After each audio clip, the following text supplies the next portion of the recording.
अभाज्य संख्याएं prime number वे एक से बड़ी प्राकृत संख्या जो स्वयं और एक के अतिरिक्त अन्य संख्या से विभाज्य ना हो, जो स्वयं और एक के अतिरिक्त अन्य संख्या से विभाज्य ना हो, साथ ही एक से बड़ी भी होनी चाहिए। देखिए ये सब एक से बड़ी प्राकृत संख्या है। इसमें देखिए 2 में सिर्फ 1 से और 2 से ही भाग लग रहा है, इसलिए हम 2 को बोलेंगे अभाज्य संख्या यानी प्राइम नंबर। 3 में 1 से और 3 से ही भाग लग रहा है, इसलिए 3 को बोलेंगे हम अभाज्य संख्याएं प्राइम नंबर। 5 से 1 से और 5 से ही भाग लग रहा है, इसलिए 5 को भी बोलेंगे हम अभाज्य संख्या। 7 से 1 और 7 से ही भाग लग रहा है, इसलिए 7 को भी हम बोलेंगे प्राइम नंबर। एक अन्य एग्जाम्पल ले जैसे 4 में देखिए 1 से भी भाग लग जा रहा है, 4 में 2 से भी भाग लग जा रहा है और 4 में 4 से ही भाग लग जा रहा है। इसका मतलब है कि 4 में 1 और स्वयं के छोड़कर एक और अतिरिक्त संख्या है जो 2 है, उससे भी भाग लग जा रहा है, इसलिए हम 4 को बोलेंगे ये अभाज्य संख्या नहीं है। 4 को क्या बोलेंगे? अभाज्य संख्या नहीं है।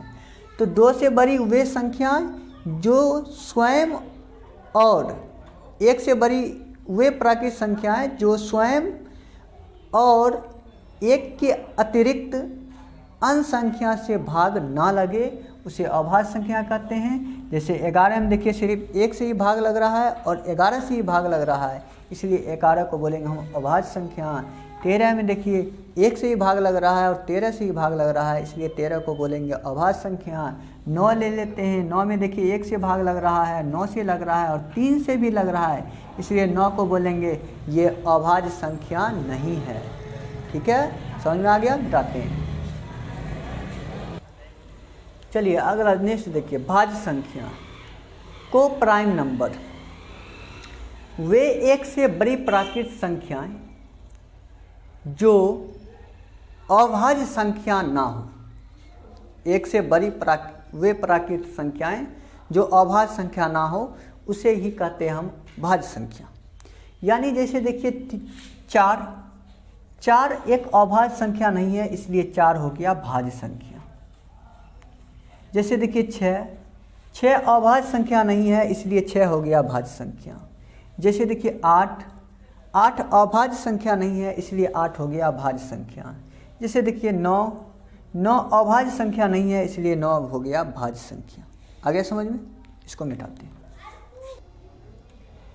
क्वेश्चन देखिएगा, निम्नलिखित संख्याओं को अभाज्य गुणनखंडों के गुणनफल के रूप में लिखें। चलिए देखिए, जैसे 140 है, 2 से लगाइए, 2 7 14 0, 2 3 6 2 5 10, 5 7 35, यानी 140 का अभाज्य गुणनखंड। अभाज्य गुणनखंड, अभाज्य गुणनखंड का मतलब है यहाँ पे जो भी संख्या आना चाहिए वो अभाज्य संख्या ही आनी चाहिए। यहाँ पे जो भी संख्या आनी चाहिए वो अभाज्य संख्या ही आनी चाहिए। यानी इसको लिखेंगे 2 × 2 × 5 × 7। 2 को कितना बार लिखें? 2 बार, 2 पर पावर 2, 5 × 7। यहाँ तक कोई दिक्कत नहीं। अगला क्वेश्चन 156 वाला देखिए।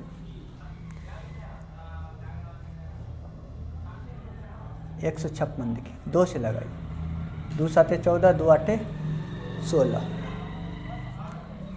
2 3 6, 2 9 18, 3 एकम 3, 3 3 9, यानी 156 का अभाज्य गुणनखंड प्राइम फैक्टराइजेशन या प्राइम फैक्टर 2 × 2 × 3 × 13, 2 पर पावर 2 × 3 × 13। ठीक है, आ गया समझ में? अगला क्वेश्चन देखिएगा 38 25। 38 25 लगाइए। देखिए 5 2 7, 8 7 15, 15 3 18, 18 में 3 से 2 से भाग नहीं लगेगा, क्योंकि 2 अंत में क्या है? 5 है, अंत में 0 2 4 6 8 रहेगा तो ही 2 से भाग लगेगा। 2 से नहीं लगेगा तो हम 3 से देखते हैं। 5 2 7, 8 7 15, 3 18, 18 में 3 से भाग लग जा रहा है, इसलिए इसमें भी 3 से भाग लगेगा। ठीक है, 3 से लगाइए। 3 एकम 3, 3 दूनी 6, 3 सत्ते 21, 3 पचे 15। अब देखिए 7 5 12, 2 14, 1 15, 15 में 3 से भाग लग जा रहा है, इसलिए इसमें भी 3 से भाग लगेगा। 3 चौके 12, 3 दूनी 6, 3 पचे 15। अब देखिए 5 2 7 4 11, 11 में 3 से भाग नहीं लगेगा, इसलिए इसमें भी नहीं लगेगा। अब 5 से लगाइए। 5 8 40, 5 6 25, फिर 5 से लगाइए। 5 एकम 5, बच गया 3, 3 पर 5 35, 5 7 35, 38 25 का अभाज्य गुणनखंड।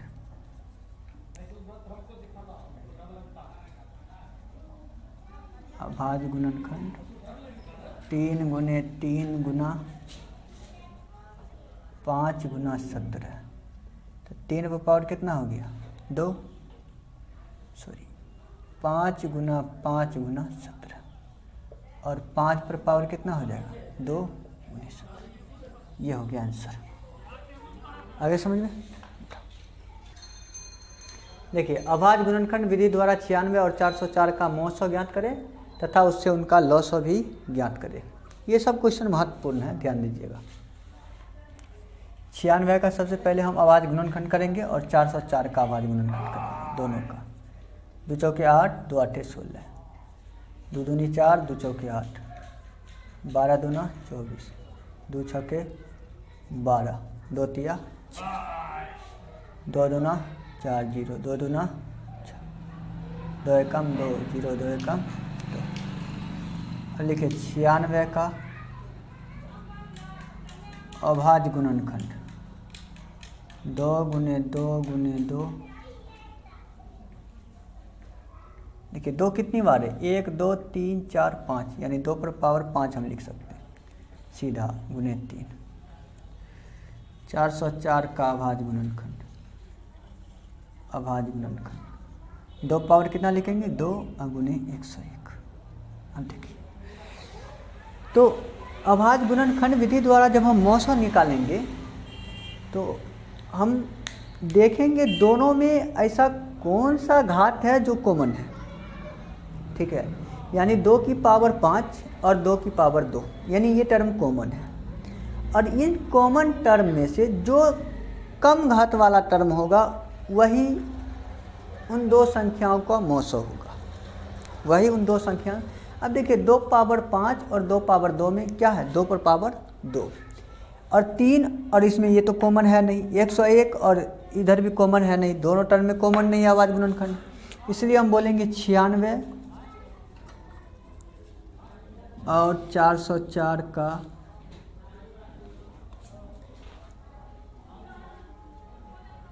मौसो बराबर 2 पावर 2 यानी 4 आंसर।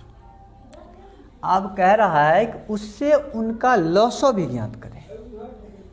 देखिए एक फार्मूला होता है मौसो यानी HCF गुने लॉसो LCM बराबर 2 संख्याओं का गुणनफल। ये एक फार्मूला है। मौसो कितना दिया हुआ है निकाले हैं 4,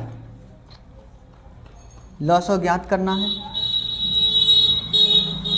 लॉसो यानी LCM। दो संख्या कौन कौन सा है 96 और 404, 96 गुने 404,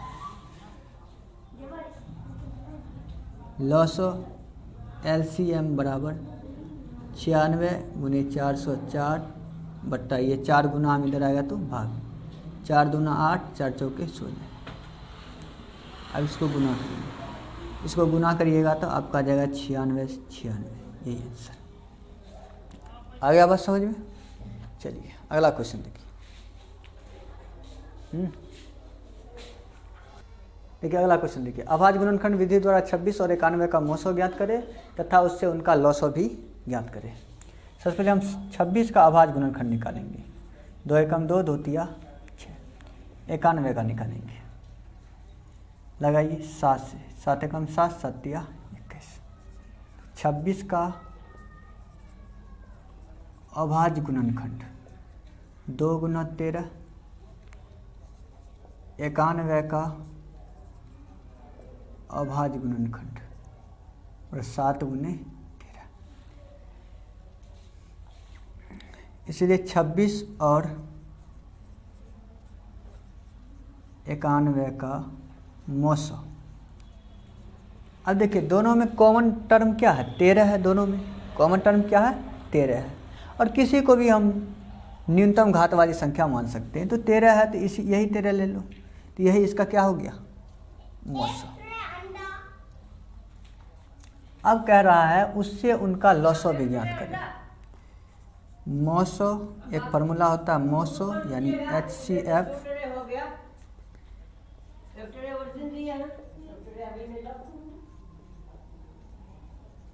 एक फार्मूला होता है मौसो HCF गुने लॉसो LCM बराबर 26 गुना बराबर 2 संख्याओं का गुणनफल। तो मौसो कितना है, 13। लॉसो निकालना है। दो संख्या कौन कौन सा है, 26 और 91, दोनों का गुणनफल। इसीलिए लॉसो LCM बराबर 26 गुने 91, 13 गुना हम इधर आया तो 13 दूना 26, 2 एकम 2, 9 दूनी 18, यानी कि लॉसो कितना निकल गया, 182। 26 और 91 का मौसो हो गया 13 और लॉसो हो गया 182। आ गया समझ में। चलो बेटा, अगर वीडियो अच्छा लगे तो लाइक, सब्सक्राइब और शेयर करना ना भूले। जय हिंद, जय भारत।